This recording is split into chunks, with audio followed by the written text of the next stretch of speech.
सागर बगैर समय के सदगुरु के कोई पार नहीं है।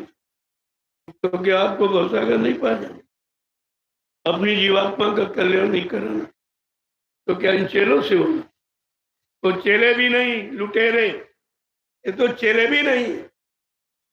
ये जो मथुरा का ड्राइवर, ये तो अभी अभी आया 4 दिन का, इससे क्या मालूम गुरु क्या होता है, सत्संग क्या होता है, गुरुभक्ति क्या होता है, नामदान क्या होता है, सुमरन ध्यान भजन क्या होता है, इसे क्या पता, इसे क्या मालूम?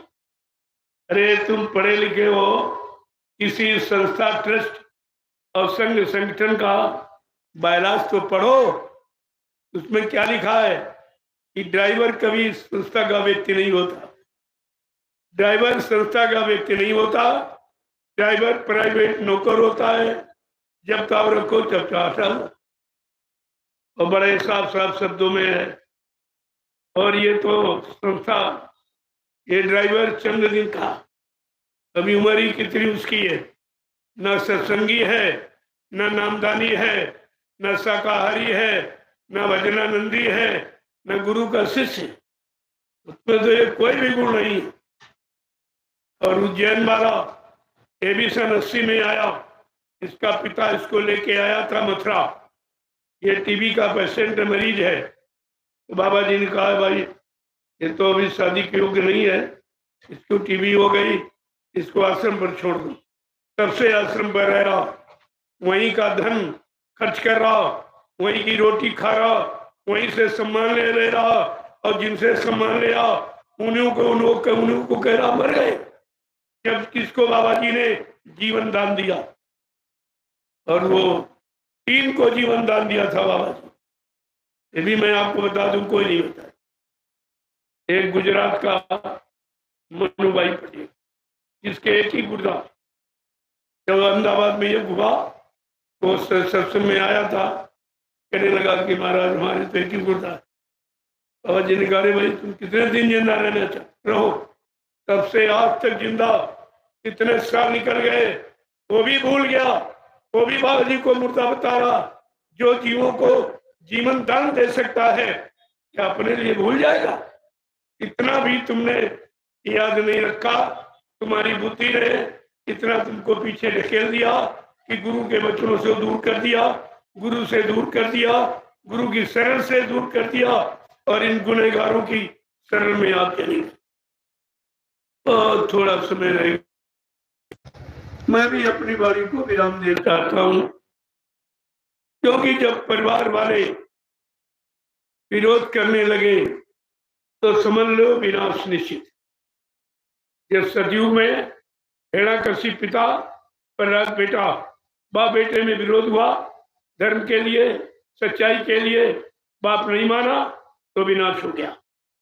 त्रेता में भाई भाई का झगड़ा, ये घर की लड़ाई है, भाई भाई का झगड़ा विभीषण और रावण। बड़ा प्रयास किया विभीषण ने कि नहीं नहीं आप भूल करते हो, आप कागजी विद्वान हो, लेकिन भक्तों की महिमा नहीं जानते हो, भगवान की महिमा नहीं जानते हो। बहुत समझाया, लेकिन एक भी बात मानने को तैयार नहीं हुआ, और भाई में झगड़े का कारण विनाश बन गया। त्रेता का विनाश और द्वापर का विनाश, भाई भाइयों का झगड़ा था कौरव पांडवों का। आज भी तो भाई भाई के झगड़ा है। आज मैं कार्यक्रम करने गाजीपुर, बलिया और आजमगढ़ और मऊ, इन जिलों को मिलाकर मैं गुरुवाणी को बताना चाहता था कि अभी सुन लो, अब समय आपका आखिरी है। ये मत कहना कि किसी ने हमको बताया नहीं, लेकिन वो भाई भाई का झगड़ा है, और वही भाई जो कौरव पांडव, वो यदुवंशियों का झगड़ा, आज भी यदुवंशी ही हमारे सामने खड़ा है, किसी का विरोध है, और आज भी इसी का विनाश निश्चित है, क्योंकि हमारे सामने वही खड़ा। मैं बात को कितनी बार मैं मतलब 12 वर्ष से लगातार यही संदेश देता हूँ कि भाई भाई का झगड़ा ठीक नहीं है, घर की लड़ाई अच्छी नहीं है, परिवार की लड़ाई अच्छी नहीं है। तीनों युगों का इतिहास परिवार की लड़ाई के कारण विनाश की स्थिति में पहुंच गया है। क्या तुम भी इस विनाश को निमंत्रण दे रहे हो? लेकिन एक भी बात नहीं सुनी गई। क्यों? विनाश काले विपरीत बुद्धि। धर्मशास्त्र में लिखा है जिनका विनाश होने को होता, जिस जाति का अंत होता है वो विनाश की तरफ चला जाता, अच्छी सच्ची नेक भली बात मानने को तैयार नहीं होता। आज भी प्रभु वही है। लिहाजा मैं ये अंतिम कार्यक्रम आपके यहाँ कर रहा हूँ। पहले भी मैं आया था 2014 में। सर्वप्रथम मैंने आपको याद दिलाई थी गुरु के वक्त। तो यहाँ के लोग कहते थे बाबा जी चिप लगा के बोलते, बाबा जी की आवाज, अरे कोई किसी की आवाज को दर्द बना देगा, कोई किसी की आवाज को देगा। अरे अगर बोल देता तो तुम मना लो, तुम्हें तो अधिकार है, जरा बोल के दिखाओ, तो करके दिखाओ। बोलना नहीं, हम करने की बात कहते हैं कि अगर हमको 5 आदमी मिल गए होते सच्चे ईमानदार त्यागी तपस्वी चरित्रवान, तो मैं सचिव ला के खड़ा कर लेता। 5 व्यक्ति, अभी तो एक भी नहीं मिला। जब घर में नहीं बन पाए, घर में तनाव है, जय गुरुदेव नाम लेने वाला मैं उसको अपना परिवार अपने घर का समझता हूँ, और ये दोनों जय गुरुदेव नाम लेते हैं और गुरु का विरोध करते हैं। इनका क्या होगा? हमें तो इनकी तरफ से चिंता है, इनको कौन सा नर्क बनाया जाएगा जो गुरु की निंदा, गुरु की आलोचना पर इनको उस नर्क में भेजा जाएगा।